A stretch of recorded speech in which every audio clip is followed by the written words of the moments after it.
भगवान श्री कृष्ण के चमत्कार और लीलाओं के बारे में कौन नहीं जानता है। वह भगवान विष्णु के अवतार थे। वह जो चाहे वो कर सकते थे और कई मौकों पर किया भी था। लेकिन एक ऐसा मौका भी आया था जब श्री कृष्ण को रणभूमि छोड़कर भागना पड़ा था, जिस वजह से उनका नाम रण छोड़ पड़ा था। अब आप सोच रहे होंगे कि वो तो भगवान थे, फिर उन्हें किसी से भागने की क्या जरूरत थी। दरअसल इसके पीछे एक बेहद ही रहस्यमय कहानी है, जिसके बारे में शायद ही आप जानते होंगे। यह कहानी कुछ इस तरह है कि एक बार मगधराज जरासंध ने भगवान श्री कृष्ण को युद्ध के लिए ललकारा था। लेकिन वह सिर्फ अकेले नहीं, बल्कि उसने श्री कृष्ण के खिलाफ युद्ध के लिए यवन देश के राजा कालयवन को भी अपने साथ मिला लिया था। दरअसल कालयवन को भगवान शंकर से यह वरदान मिला था कि न तो कोई चंद्रवंशी और न ही कोई सूर्यवंशी उसको युद्ध में हरा सकता है। उसे न तो कोई हथियार मार सकता है और न ही कोई अपने बल से हरा सकता है। भगवान शंकर से मिले वरदान की वजह से कालयवन खुद को अमर और अजेय समझने लगा था। लगने लगा था कि कोई भी उसे युद्ध में हरा नहीं सकता है और न ही मार सकता है। जरासंध के कहने पर कालयवन ने अपनी सेना के साथ मथुरा पर आक्रमण कर दिया।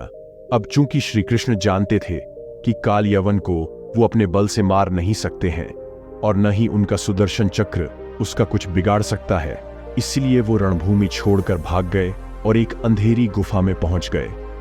श्री कृष्ण जिस गुफा में जाकर छुपे हुए थे, उसमें पहले से ही इक्ष्वाकु नरेश, मांधाता के पुत्र और दक्षिण कौशल के राजा मुचकुंद गहरी नींद में सोए हुए थे। दरअसल उन्होंने असुरों से युद्ध कर देवताओं को जीत दिलाई थी।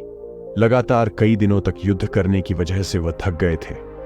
इसलिए भगवान इंद्र ने उनसे सोने का आग्रह किया और उन्हें एक वरदान भी दिया, जिसके मुताबिक जो कोई भी उन्हें नींद से जगाएगा वह जलकर भस्म हो जाएगा। राजा मुचकुंद को मिले वरदान की बात श्री कृष्ण को पता थी, इसलिए वो कालयवन को अपने पीछे पीछे उस गुफा तक ले आए जहां राजा मुचकुंद सोए हुए थे। श्री कृष्ण ने कालयवन को भ्रमित करने के लिए अपना पीतांबर राजा मुचकुंद के ऊपर डाल दिया।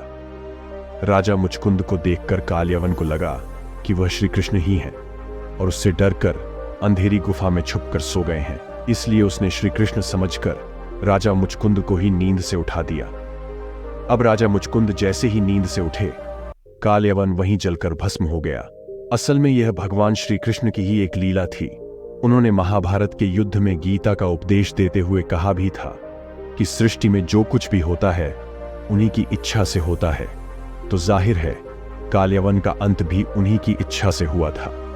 दोस्तों, आपको भगवान श्री कृष्ण जी की यह कहानी कैसी लगी, हमें कमेंट करके जरूर बताएं और इस कहानी को अपने मित्रों व परिवारजनों को भी शेयर करें और कृपया हमारे चैनल अपूर्व विचार को भी सब्सक्राइब कर लें। आपका दिन शुभ हो। जय श्री कृष्णा।